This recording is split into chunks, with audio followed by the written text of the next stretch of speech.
Qué oportunidad para mí de poder seguir compartiendo la entrega número 27 acerca del Sermón del Monte y su apartado Las cosas santas. El texto griego es decisivo para aventurar una interpretación.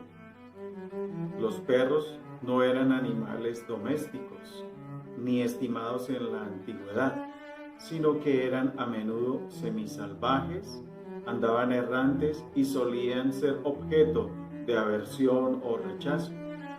El cerdo inmundo, que los textos rabínicos describen como innombrable, es símbolo de lo abominable.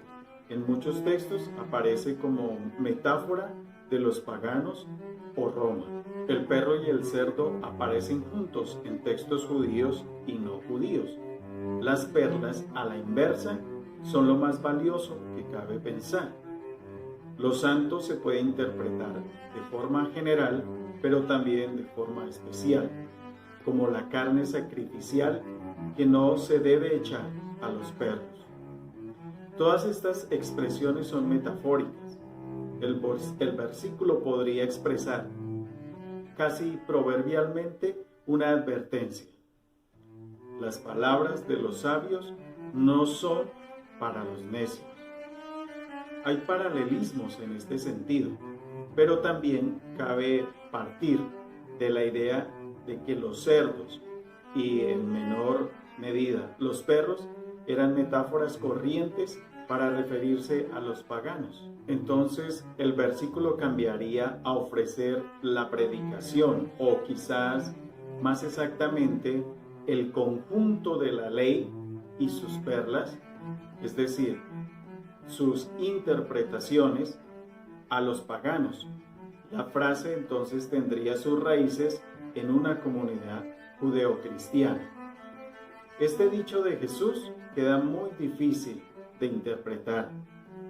¿Qué quiere realmente decir el Señor? En la iglesia primitiva tendría dos sentidos.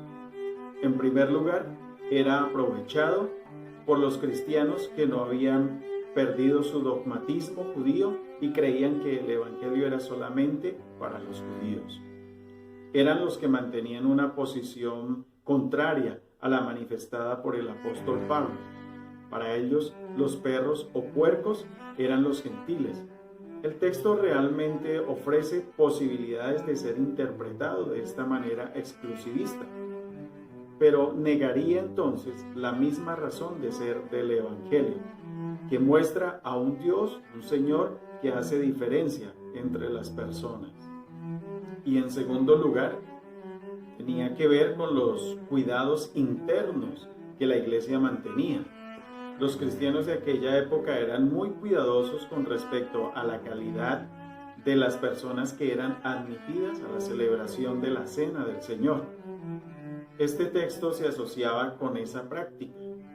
La Santa Cena comenzaba con el anuncio: las cosas santas son para los santos.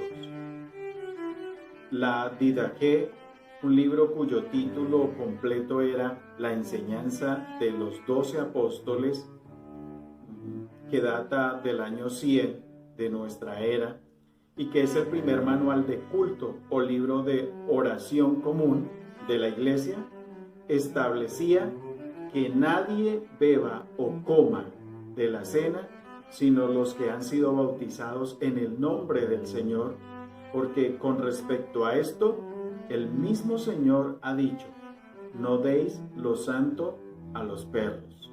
Aún así, es necesario hacer una advertencia para no caer en una mala imagen de la iglesia y su celo por estos asuntos. La iglesia de los primeros tiempos vivía ocupada por ganar a otros para Cristo, pero al mismo tiempo había conciencia de la necesidad de mantener en alto la pureza de la fe y la doctrina.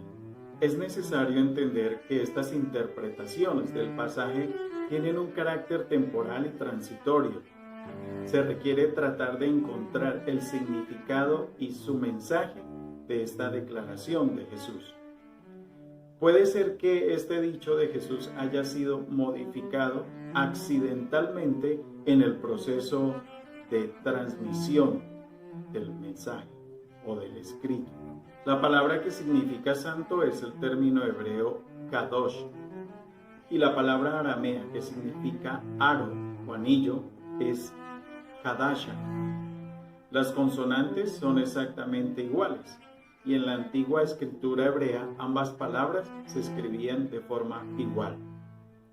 Si este fuera el texto original de la enseñanza de Jesús, significaría simplemente que hay ciertas personas que no son capaces de recibir el mensaje del Señor, que el resto de sus seguidores están dispuestos a ofrecer.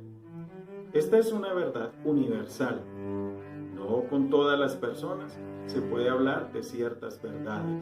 De manera pues que no es prudente abrir el corazón y mostrar sus secretos ante todo el que se cruce en el camino. Siempre hay algunos para quienes la enseñanza del Señor es tontería y en cuyas mentes la verdad, al expresársela en palabras, se enfrentará con un muro impenetrable. A menudo es imposible hablar del mensaje del Señor o su evangelio frente a algunas personas. Su insensibilidad, su ceguera moral, su orgullo intelectual, su burlonería cínica, la no moral y la no ética de sus mentes se cierran totalmente a las palabras que hablan del mensaje de Jesús. En cambio, siempre es posible mostrar el estilo de vida a los seres humanos. La debilidad de la comunidad seguidora del Señor no es la ausencia de argumentos bíblicos, sino la escasez de vidas consagradas. De tal modo, no se ha de entender que Jesús esté diciendo que hay que considerar que algunos no merecen conocer de una forma u otra la verdad de su evangelio o enseñanza. Pero sí es importante saber que algunos habrán de rechazar sistemáticamente esta verdad y que por su soberbia e incredulidad sean indignos de una verdad tan extraordinaria. Es así como esta sentencia o máxima ha tenido múltiples usos como protección del evangelio, de la ley perfecta, de la comunidad eclesial, de la sabiduría celestial, del bautismo, de la Eucaristía o Cena del Señor, protección concretamente frente a los paganos, las falsas doctrinas, los que se mofan, los mundanos inmorales o los fieles del común.